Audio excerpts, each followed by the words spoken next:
Hello everyone and welcome back to Football Manager 2024 and another experiment today where we're seeing what would happen if you gave Wales an absolutely massive TV deal. I think the overall value of this TV deal is about £4.6 billion every single year.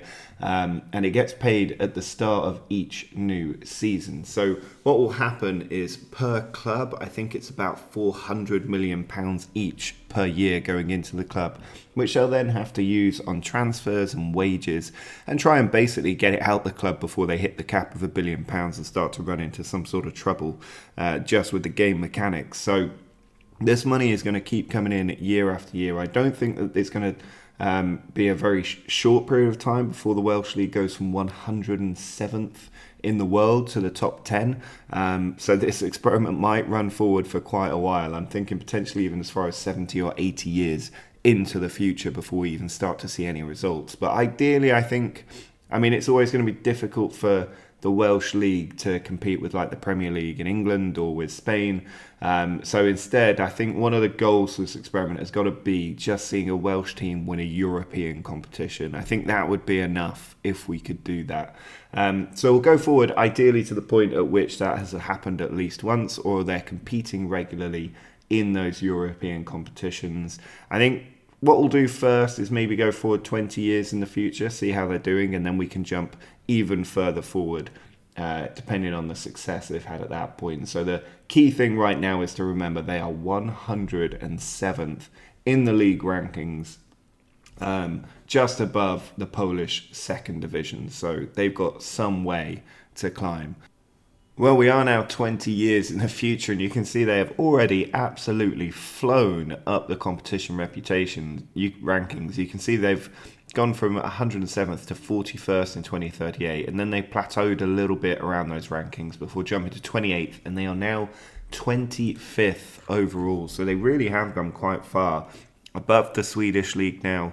You've got the Romanian Superliga as well. And then a lot of the other sort of second tier divisions are now sitting below them. They're not far off championship level at this point, which maybe is a sign they haven't done too well in Europe if championship teams are still sitting above them. But if we look at the previous winners of the league, you can see the New Saints have been dominant for most of the time. Cardiff Met Uni with 3 titles. Newtown have got 1, and more recently, Haverford West have managed to come up and take the title 2 times in a row. And you can see they've always been around up here since the start of the game, 7th place, bouncing around. But then more recently, they've managed to get right to the top. And they are in the Champions League as a result. You can see they've got 2.5 reputation. If we look at the New Saints, who've been dominant for longer, then they have also only got 2.5 stars. So they're of national reputation. But they've definitely been the most dominant team in the league. The other thing I just want to look at before we go into any European competitions is the transfer window of all teams in Wales, and just see how the money has really started to impact them. First season there was no money because it kicks in at the start of the 2024 season, so 3.9k and only 3 transfers of any actual monetary value, and 2 of them were leaving Wales. The next season, 92k spent. These teams start opening up the taps a little bit. They're bringing players in rather than having them leave. 77k, 29k, and then finally we get the real opening of the floodgates. 750k for the New Saints, signing someone from Millwall as their reputation starts to increase. 240k, the New Saints there spending nearly £1 million on players. And then finally it happens, a £2.3 million signing by the New Saints from Oxford United as they finally breach that £1 million barrier. It does rein in again after that. And I think part of the problem here, you can see now they're spending nearly £5 million on players in one season. The problem with this is their reputation is so small that the quality of player they can sign isn't that expensive. It's not that they don't have the money to spend. It's simply that there's no one to buy that is worth that much money. And you can see when the opportunity does come up, they are spending a couple of million. And then finally, I don't know what happens to Newtown.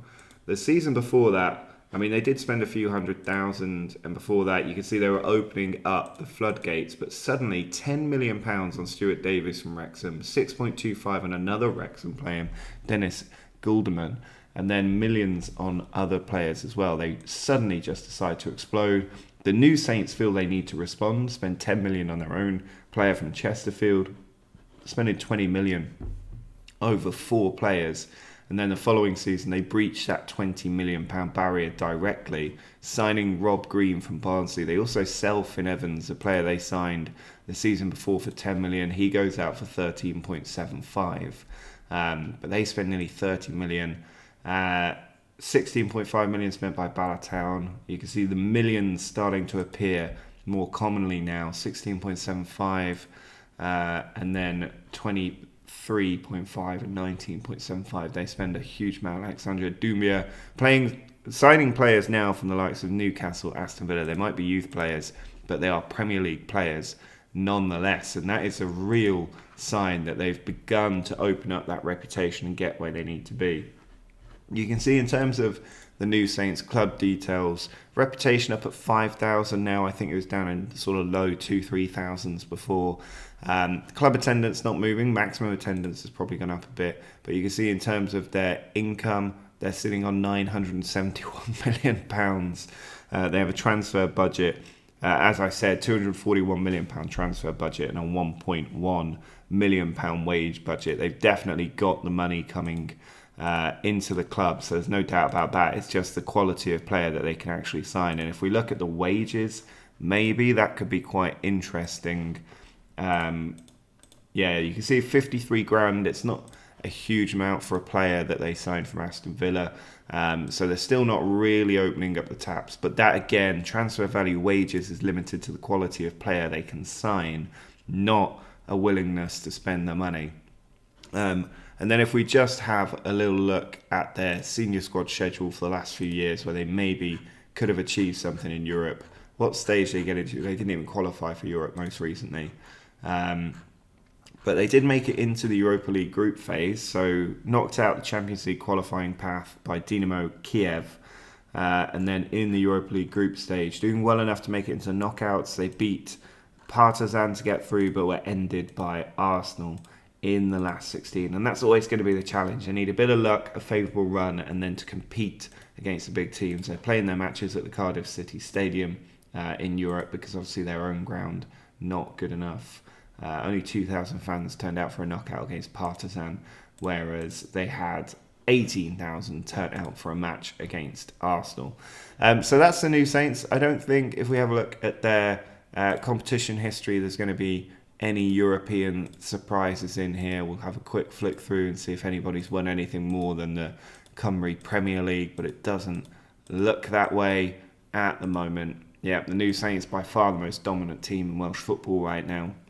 And so what we'll do, I think maybe go forward another 50, 60 years even, and see if any of these teams really manage to open up the taps and bring in the kind of player they need to compete at the highest level in world football. It is now the year 2106. We're all dead, I assume, but the Welsh Premier League's TV deal continues uninterrupted. And we can see that they are now up in 10th in the World Leagues. They're above the Dutch League at this point. But unfortunately, other teams seem to have done quite well as well. So Switzerland are up in 5th somehow. Not sure how that's happened. Austria are above Wales as well. I have a feeling that the Welsh League may have been even higher ranked than it currently is. But the Eredivisie really falling down in the rankings.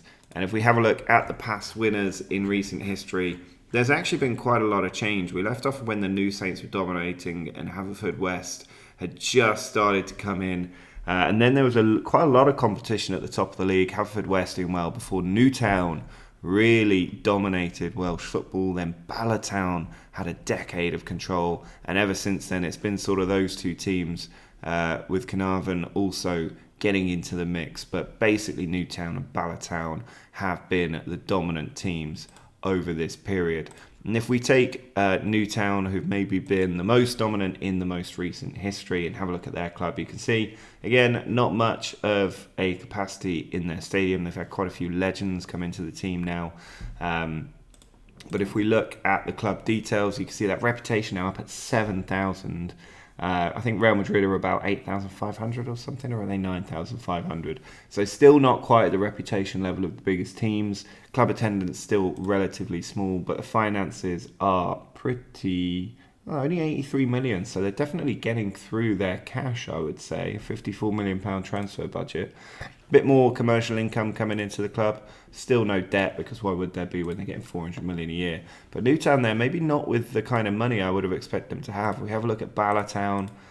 We can see, again, 7,300 reputation. In terms of finance, 97 million. So they're clearly now getting through the money coming into the teams. And if we go back quite some time at this point in the game to about the 33-34 season, the amount of money that was being spent, it was a 43-44 season, wasn't it? So let's just go down to around this time when we left off, £28.5 million. We're just looking for the really big transfers that might have happened. 30 million broken by the New Saints.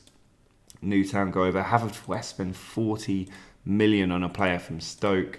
But you can see those transfer figures really getting up there now. 45.5, hitting a new plateau at this point. And then, that's a transfer out. Jacob Balzer leaves Newtown for 99 million. But the 50 million bracket is broken by Newtown, signing someone from Newcastle. So they are competing with the Premier League teams at this point. The 50 million barrier being broken quite a lot. And look how many plus £10 million transfers there are through the league at this point. £60 million broken. That's Galatasaray signing someone.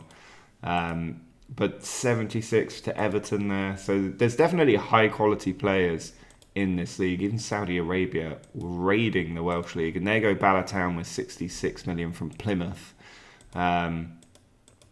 77 million from Ballatown and 76 million spent in one season. 150 million spent on two players in one season, including someone from Chelsea for that kind of price. Barrytown breaking the barrier as well. Man City losing a player for 72 million to Ballatown. They've really opened the taps. No wonder they've got no money. That's nearly 200 million spent in one season from Premier League and other Welsh League teams. And Bala really did keep up that spending for some time. Other teams maybe start to knock Ballatown out of it. Perhaps they're hit by financial fair play at this point. Rangers spending 59 million is a surprise. But then the money has sort of plateaued now, that 50 to 70 million bracket becoming the norm. And nobody really standing out like Bala did when they spent all of that money in a short period of time. It looks like they might have had to tighten up the purse strings. Just 100 million spent that season.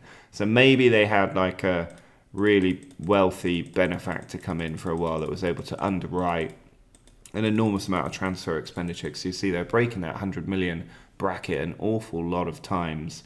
And they do have quite a few legends now, quite a few icons as well that they brought into the team. But the main thing is, how have they got on in Europe? And you can see they did manage to win 2 Europa Conference Leagues and a Europa League, as well as finishing runner-up in the UEFA Super Cup. So a Europa League title there for Ballatown. And I think maybe if we look at the Conference League, bear in mind they've won 2 of these already, and have a look at the past winners going back in time. We're just looking for Welsh teams coming out here. So you can see the New Saints there made the final in 48-49, but were unable to win it. And then going further forward, it was Ballatown that won the first Europa Conference League title in 54-55, beating Fulham to the championship. Just have a look further forward now. Ballatown won it again from Servette of Switzerland in 71-72. So we know that they won it twice. Did anybody else make it this far in this competition from Wales? The New Saints in a final. And there we go. Carnarvon beaten by Liverpool in a final in France. And then more recently, nobody else quite managing to make it there. Let me know if I've missed anyone there. But it looks like 2 runners-up, 2 winners from 3 Welsh teams in the Conference League. If we have a look at the Europa League as well, I think we know that they wouldn't have won anything that early. I imagine it took some time for any Welsh team to make this final because it is a much more difficult competition. So just going to go slowly through this. I don't want to accidentally miss a Welsh team in the final. And we're getting quite close to modern history here. And there you go, Bala Town, the only team to win the competition, I think, looking at this.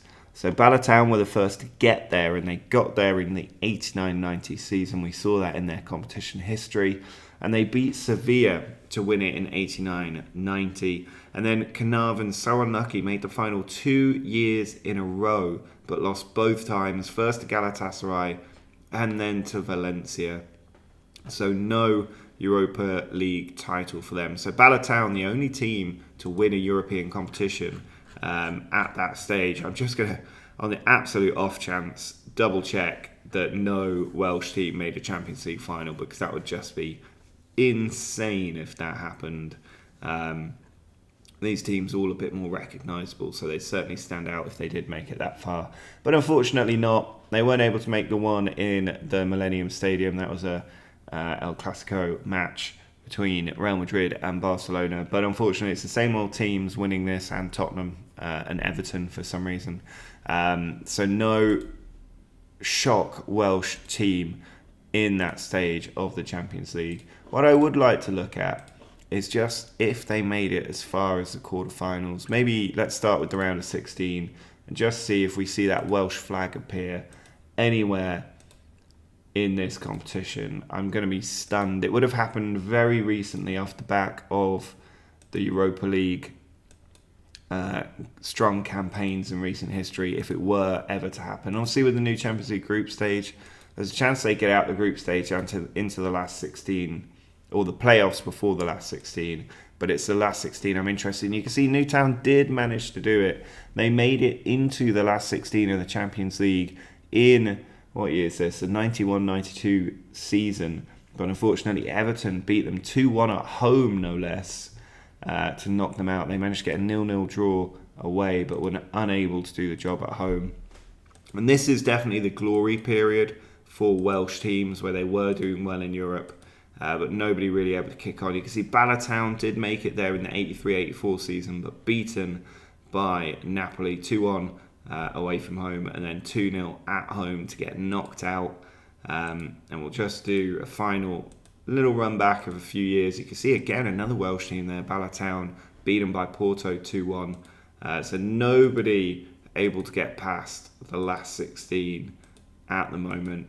And I think now we're getting too far back for anyone to have really done much in the Champions League at this point. So it looks like the last 16 is as far as any Welsh team managed to get in the Champions League, which is still pretty good going. It would have been nice to just have one little run of a team managing to get there. And if we just look at this UEFA Super Cup, we know Bala Town were in this a couple of times, beaten by Middlesbrough in one Super Cup.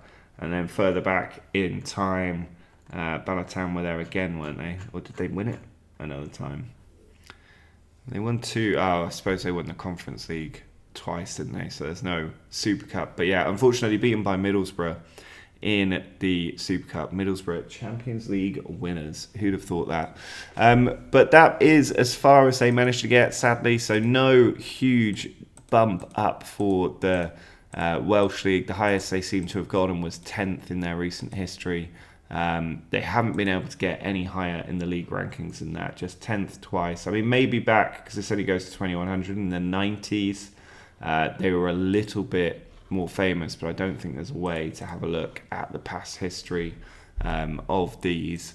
But unfortunately, finishing up in about 10th place and not able to kick on any further. But if you did enjoy this experiment, do drop a like down below. Make sure to subscribe to the channel if you're new. But until next time, see ya.